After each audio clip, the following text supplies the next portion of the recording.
Look at you. Yeah. Okay. Hi, I am Paul C. Reilly. I am the all-around restaurant guy here at Coperta in Denver's Uptown neighborhood. So today, kind of in line with our Feast of the Seven Fishes that we do annually here at Coperta, we're going to talk about bay scallops today. We love them. We're going to talk about what they are, why we love them, and how you can love them too. Yeah, the first question you kind of hear a lot is what are bay scallops? Are those the cheap ones? The best way to remember the difference between them is a bay is a tinier body of water than an ocean. So sea being bigger, bay being smaller, bay scallops being smaller, sea scallops being larger. These bay scallops, for the most part, are coming from really deep frigid waters in the eastern United States. They don't have a chance to grow as large as sea scallops because they're in colder waters.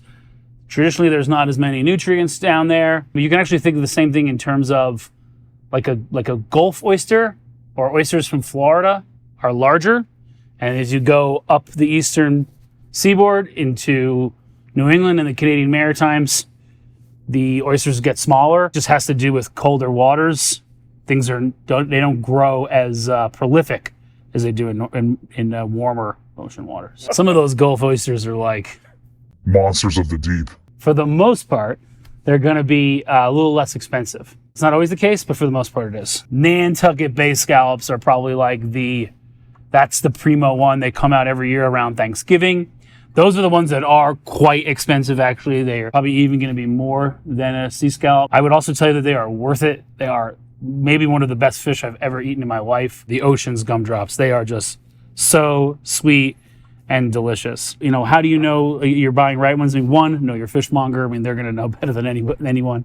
And believe it or not, your fishmonger does not want to sell you bad seafood. I guarantee it, no matter who they are. Scallops, like any fresh fish, they should smell clean. They should smell of the ocean. I actually think that these smell a little sweet. They smell like kind of like a raw, like if you can imagine that briny oceanic note that comes like from a fresh oyster. Scallops are also a mollusk, so they have the same thing, sweet kind of briny ocean scent to them. If they're getting a little older, they'll actually, they'll start to turn that ivory color before you cook them. That's how you can tell that they've been a little, maybe they're past their prime, but what you're really looking for is like this kind of creamy, off-white hints of, a little bit of like yellow or brown in there. That's totally, totally fine. It's when they start turning white in their raw state that you want to be aware of them. And quite honestly, they won't smell good. Another thing about bay scallops that makes them a little easier in terms of the prep before you cook them is all scallops have an abductor muscle. Basically, that is what holds the scallop how they hold onto the shell. In sea scallops, they need to be removed. They're not a great texture, really rubbery, hard to chew.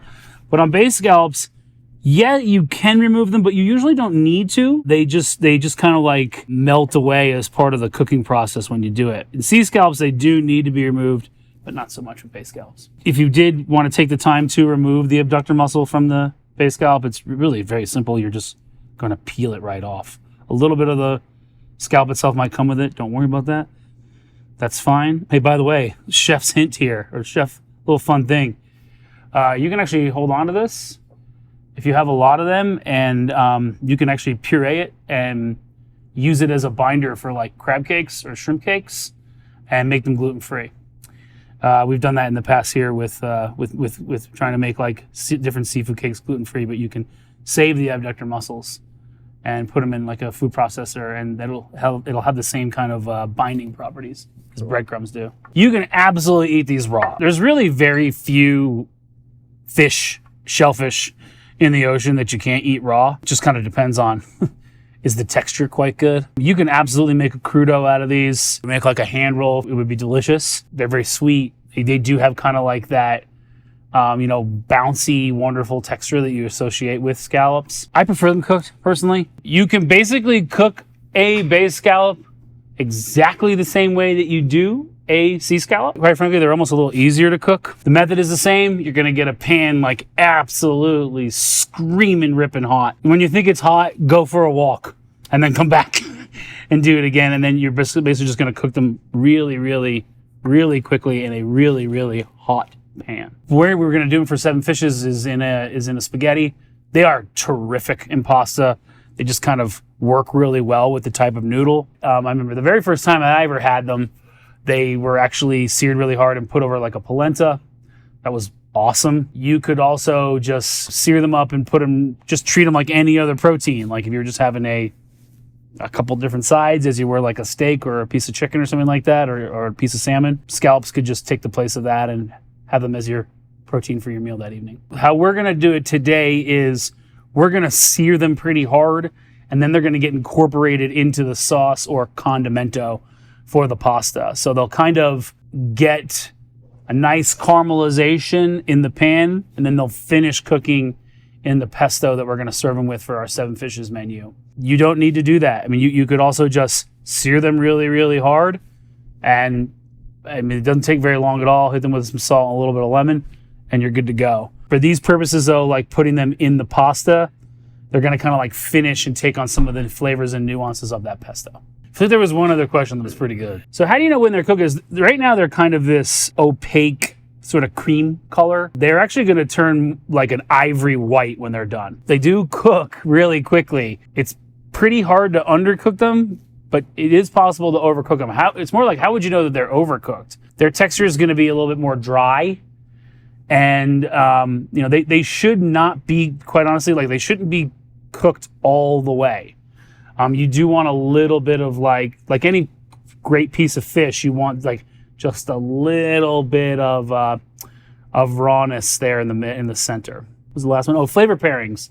I mean, scallops are going to go with a wide range of flavors, especially bay scallops like these. Of course, the classic is like butter and lemon. You can't really lose with any seafood with butter and lemon. I also think that the sweetness of bay scallops really pairs well with spicier flavors. This is why you see them in fra diavlos and things like that. Today we're going to be doing a roasted chili pepper and almond pesto. I am very camera friendly. He is. I'm going to actually just season these up a little bit before we sear them. So kosher salt. I am going to pat them slightly dry.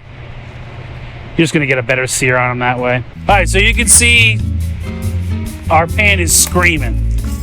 That's what you want.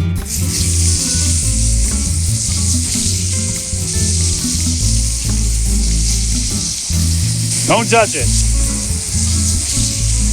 They're nice sear on them like that.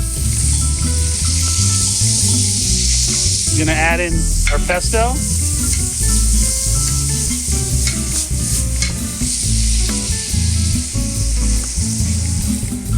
A little bit of butter. Pasta goes in, a little bit of pasta water.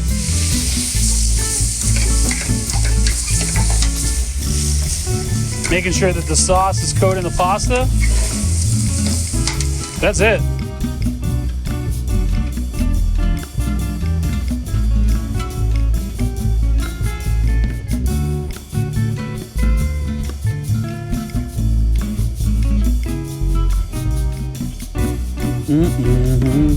Yeah, I do want to eat this.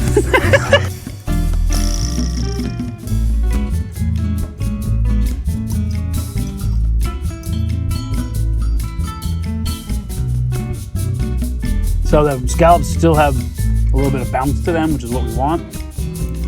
You can see how quickly they cook. I encourage you to get their pan that hot. I don't know what else to talk about except like enjoy this nice pasta.